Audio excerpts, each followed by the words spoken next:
प्रभु येशू ख्रीष्टको नाममा सबैलाई टासिदेले र शलोम परमेश्वरको शान्ति। हामी आज एउटा वचन हेर्नेछौँ र यो पुरानो नियमको खण्डन इजिकेलको किताबबाट आज हामी हेर्नेछौँ र इजिकेलको 37 मा हामी आज हेर्नेछौँ र यहाँ शीर्षक दिएको छ हारको दर्शन। र पहिला हामी पढ्नेछौँ यसको 1 देखि 4 पदसम्म हामी यो पहिला पढ्नेछौँ र यहाँ यसरी लेखेको छ, परमप्रभुको हात ममाथि पर्यो र उहाँले मलाई आफ्नो आत्माद्वारा लगेर हारै हार भएको मैदानमा राख्नुभयो। त्यसभित्र सबै हारहरू वरिपरि घुमि नसकुन्जेल उहाँले मलाई त्यसको चारैतर्फ पठाउनु भयो। तिनीहरू त्यो मैदान ढाकेको थियो, ती असङ्ख्य थिए औ ती सबै सुकेका थिए।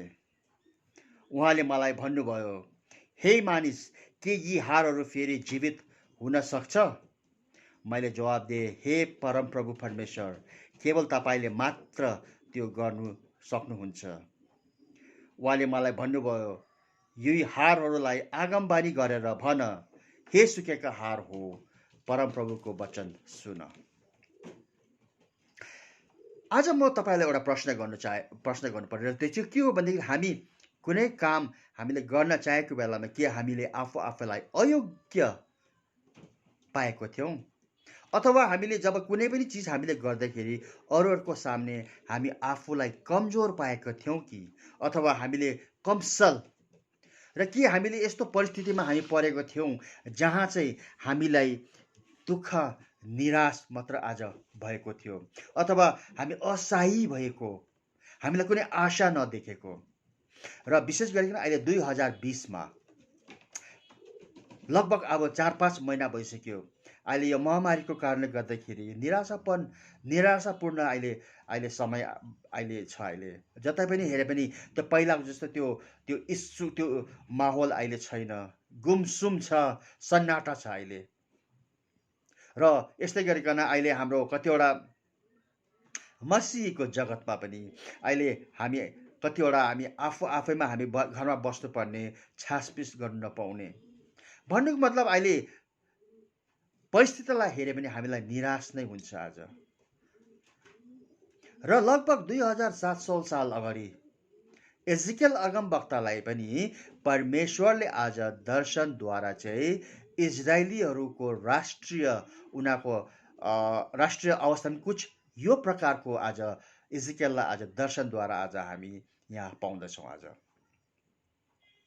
र आज परमेश्वरले आज यो जुन चाहिँ यो हारको मैदान छ, यो कथालाई चाहिँ उहाँले हामीलाई एउटा अर्को कुरा आज भन्नु आज चाहिरहेको आज छ उहाँले आज हामीलाई।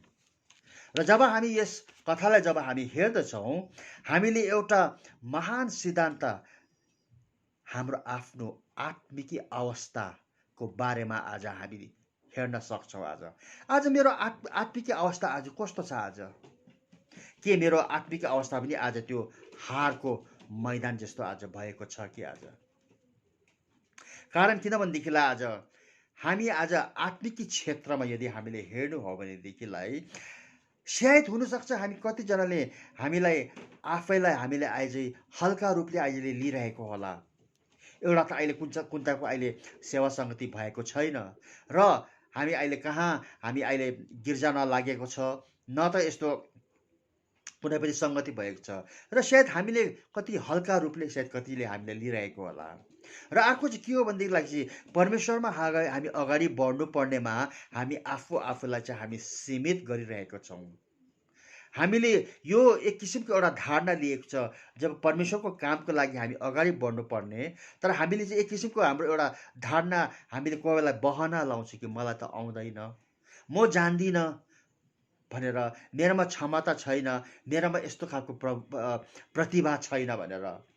र हामीले जुन चाहिँ परमेश्वरको लागि हामी अगाडि बढ्नु पर्ने, तर हामीले आफूलाई हामी पछाडि हामी सारेका हुन्छौँ। र जुन चाहिँ हाम्रोमा जुन चाहिँ क्षमता छ, प्रतिभा जुन चाहिँ छ, त्यसलाई हामी शोषण हामी गरेका छैनौँ अहिले। तर परमेश्वरले आज हामी एकजनालाई आज उहाँले यही आह्वान गर्नुहुन्छ, उहाँले हामीलाई भन्नुहुन्छ कि हामी चाहिँ अगाडि बढ्नुपर्ने। आज उहाँको आज सुसमाचारको प्रचारमा हामी अगाडि बढ्नुपर्ने। तर के आज हामीले हाम्रो आफ्नो आत्मिक अवस्था चाहिँ आज त्यो हारको आज मैदान जस्तो आज देखेको छौँ कि आज पाउँदछौँ कि? बाइबलमा हामी हेर्नेछौँ कसरी परमेश्वरले साधारण व्यक्तिहरूलाई आज उहाँको महिमाको लागि एउटा ठुलो हतियारको रूपमा इस्तेमाल गर्नुभएको छ। जस्तो मोशा, पत्रुस, पावल, यिनीहरूलाई आज यिनीहरूको यदि हामीले नमुना उदाहरण हामीले लिए पनि उनीहरू एउटा साधारण एउटा व्यक्ति थियो, अथवा यिनीहरू पहिला त उनीहरू त ख्रिस्ट विरोधी थियो, तर कसरी आज उनीहरू बादमा गएर आज परमेश्वरको एउटा महान आज एउटा सुसमाचारको एउटा हतियार आज उनीहरूबाट आज बनाएको छ। र आज के आज हाम्रो मण्डली पनि आज त्यो हारको हड्डी जस्तो आज भएको छ कि आज? कारण किनभनेदेखिलाई मण्डली चाहिँ यस्तो एउटा माध्यम हो जहाँ चाहिँ आज परमेश्वरको आज महिमा आज हुनुपर्छ आज।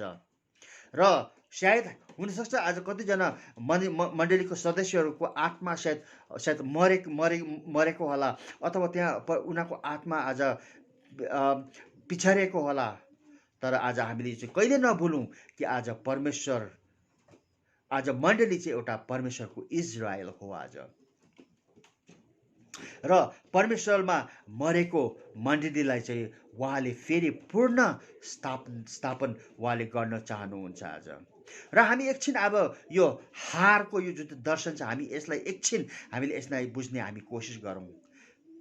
हारको दर्शनमा चाहिँ एजिकियललाई इजरायलको नयाँ जन्मको बारेमा आज यहाँ जुन चाहिँ 36मा यसको ठिक एक च्याप्टर अगाडि हामी 36मा पाउँछौँ। त्यहाँ परमेश्वरले आज एउटा भविष्यवाणी गर्नुभएको थियो, अथवा उहाँले भविष्यवाणी यही गरेको थियो एउटा नयाँ इजरायलको लागि, जहाँ चाहिँ नयाँ इजरायल, जहाँ चाहिँ आज उनीहरू एक सूत्रमा उनीहरू भएर आज एक सूत्रमा भएर उनीहरूलाई फेरि उनीहरूले पुनः स्थापना गरेर आज एजिकियललाई आज यो आज दर्शन आज त्यहाँ दिएको हुन्छ। र परमेश्वरको आज इच्छा यही थियो, र जहाँ चाहिँ यिनीहरूलाई एक सूत्रमा बाँधेर चाहिँ फेरि दाउदलाई चाहिँ तिनीहरू मध्येमा चाहिँ उनीहरूलाई राजा बनाउनको लागि। जस्तो 37को 24मा पढ्यो यसरी भन्छ, मेरो दास दाउद तिमीहरूमाथि राजा हुनेछौ औ तिमीहरूको एउटै गोठाला हुनेछ। तिनीहरूले मेरो व्यवस्था पालन गर्नेछ, तिनीहरूले मेरा धर्म विधिहरू मान्नेछ र कायम राख्नेछ। आज परमेश्वरको आज यो दर्शन थियो आज इजरायलीहरूको लागि आज। र आज यसले यो पनि दर्शाउँदछ कि यसले यो पनि स्पष्टसँगले चाहिँ येशू क्रिस्ट जो चाहिँ दाउदको घरानाबाट थियो कि भविष्यमा चाहिँ कसरी ऊ चाहिँ तपाईँ र हाम्रो निम्ति एउटा मुक्तिदाता भएर यस संसारमा आउनुहुनेछ। आज यसले आज येशू क्रिस्टलाई पनि आज सङ्केत आज गरेको हामी यहाँ पाउँदछ आज।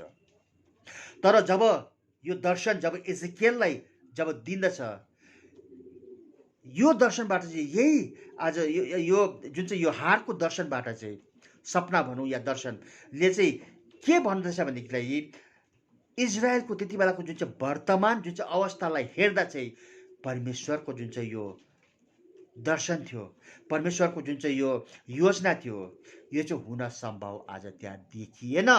यो चाहिँ त्यहाँ सम्भव नै थिएन।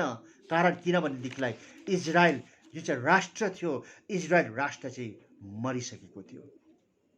उनीहरूको राज्य मरिसकेको थियो, न त उसको आफ्नो देश भन्ने थिएन। कारण अरूहरूले उनीहरूको देश खोसिसकेको थियो र उनीहरू आफू पनि आज अरूहरूको दासत्व भएर उनीहरू आज त जिरहेको थियो। इजरायलीहरू टुक्रा टुक्रा भएको थियो, उनीहरूभित्र विभाजन भएको थियो र उनीहरू एक भएर उनीहरू बसेको थिएन। र न त उनीहरूको कुनै आफ्नो एउटा राजा थियो, न त आफ्नो कुनै मन्दिर पनि थियो। कारण जुन चाहिँ यरुशलेमको मन्दिर जो सुलेमानले बनाएको थियो त्यो पनि आज बाबिलोनियनहरूले त्यसलाई पनि आज ध्वंस आज गरिसकेको थियो। इजरायलीको राजाको बारेमा हामीले अलिकति हेर्नु हो भनेदेखिलाई जुन बेलासम्म सुलेमान राजा थियो, सुलेमान राजासम्म इजरायलीहरू एकजुट भएर सुलेमान राजाको राज्यमा उनीहरू एकजुट भएर एउटा राष्ट्र भएर बसेको थियो। तर सुलेमानको बादमा उसको छोरा रेहोबामको समयदेखि इजरायलीहरू दुई टुक्रामा छुटे, उत्तरतिर इजरायल र दक्षिणतिर जुडा। जुडिया र जुडियाको जम्मा 20वटा राजा र इजरायलको 19वटा राजा। र यदि हामीले जुडियाको राजा 20वटालाई हेऱ्यौँ भने कोही पनि आज परमेश्वरको अगाडि उनीहरू कोही पनि शुद्ध थिएन। आज उनीहरूले सबैले आज परमेश्वरको अगाडि उनीहरू दुष्ट काम उनीहरूले गरेको थियो, खालि हेजिकायालाई छोडिकन। अरू कसैले आज परमेश्वरको आधार अनुसार परमेश्वरको इच्छा जस्तो उनीहरूले त्यहाँ राज आज गरेको थिएन। र यदि हामीले हेऱ्यौँ भनेदेखिलाई इजरायलको राजा हेऱ्यौँ भने साउल, त्यहाँबाट दाउद, त्यहाँबाट सुलेमान, यो तिनजनाको समयकालसम्म चाहिँ यिनीहरू एक सूत्रमा थियो। तर आखिरीमा जब त्यहाँबाट जुडियाको आखिरी राजा रेहोबामदेखि यता हेऱ्यो भनेदेखिलाई त्यहाँबाट जेदिकाया भन्ने जुन चाहिँ 20वटा राजा थियो सबै दुष्ट राजा थिए र कसैले पनि आज परमेश्वरको आज आज्ञा त्यहाँ मानेको आज थिएन। यस कारणले गर्दाखेरि उनीहरूको बिचमा आज मेलमिलाप नभएको कारणले गर्दाखेरि आज इजरायली टुक्रा टुक्रा आज भएको थियो। यस कारणले गर्दा त्यहाँ परमेश्वरको जुन चाहिँ योजना, परमेश्वरको जुन चाहिँ दर्शन आज इजरायलीहरूको लागि थियो त्यहाँ उनीहरू त्यहाँ सम्भव आज थिएन। इजरायल विविध के भन्छ विभाजित भइसकेको थियो र इजरायलीहरू छरपष्ट भएको थियो र उनीहरूलाई फेरि एक गर्नु र पुनर्स्थापन गर्नु चाहिँ त्यति साह्रो त्यहाँ सम्भव आज थिएन। यसै कारणले गर्दाखेरि परमेश्वरले आज एजिकेललाई यो हारको दर्शन दिनुभएको थियो र यो हार चाहिँ आज इजरायलीहरूको स्थितिलाई त्यहाँ सङ्केत गरिरहेको थियो। आज र के आज हाम्रो मण्डलीको पनि अवस्था के त्यो हारको मैदान जस्तो भएको छैनौँ? अहिले हेरौँ, अहिले वर्तमानमै हेरौँ, मण्डलीमा विभाजन भएको आज येशू ख्रीष्टको शिक्षालाई आज नमानिकन आज मान्छेले बनाएको सिद्धान्तलाई आज पुजिरहेको छ। आज अगुवाको बिचमा आज प्रतिस्पर्धा भइरहेको र मसीहहरूको जुन चाहिँ हुनुपर्ने जुन चाहिँ एकता छ त्यो एकता आज टुट्दै गएको र कमजोर भएको र परमेश्वरको आत्मा आज मसीहहरूमा आज सेलाउँदै गएको आज हामी पाउँछौँ। हुन त आज हामीले धेरै मण्डलीहरू आज बनिएको स्थापना भएको हामी आज देखिरहेका छौँ। आज राम्रो कुरा हो, आज धेरै मण्डली आज चर्चेस आज स्थापना आज भइरहेको छ। आज यो एकदम असल राम्रो कुरा हो। तर के आज त्यो भवन, सुन्दर सुन्दर भवन मात्र आज स्थापित भएको छ कि के त्यो भवनमा आज सुन्दर सुन्दर मसीहहरू पनि आज बनिरहेको छ कि छैन? यदि सुन्दर सुन्दर मसीह बनेको छ भने यो राम्रो कुरा हो, तर खालि त्यो भवनहरू मात्रै सुन्दर सुन्दर भवन मात्रै स्थापित भएको छ भने आज यसले केही आज फाइदा आज छैन।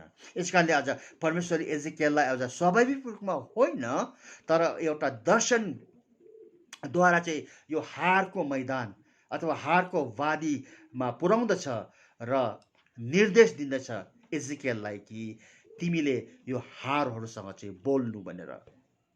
र एजिकेललाई त्यो हारहरूलाई बोल्नु भनेर यसरी भन्नु भनेर भनेको छ कि म तिमीहरूमा फेरि म सास हालिदिनेछु।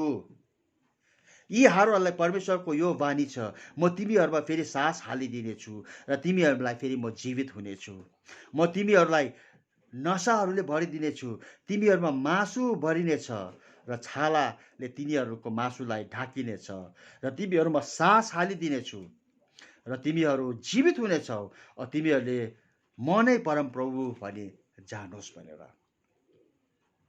आज ठिक यस कारणले गर्दाखेरि इजिकेललाई आज यो दर्शन आज परमेश्वरले दिनुभएको थियो र अहिले वर्तमान स्थितिमा आज हाम्रो पनि मण्डलीहरू यदि आज यसरी मर्दै गएको छ भने ठिक त्यो इजरायलीहरूको त्यति बेला अवस्था यस्तो छ भने आज हामीले आज कुछ गर्नुको लागि यो दायित्व आज हामीले आफै आज हामीले लिनु परेको छ। आज अहिलेको यो प्रेजेन्ट वर्तमान अहिले स्थितिले गर्दाखेरि हामीले अहिले त्यति साह्रो हामी सेवा सङ्गति गर्नु नपाए ताभए पनि हामी घरमै बसे ताभए पनि म त भन्छु हामीलाई यो एउटा राम्रो मौका हो।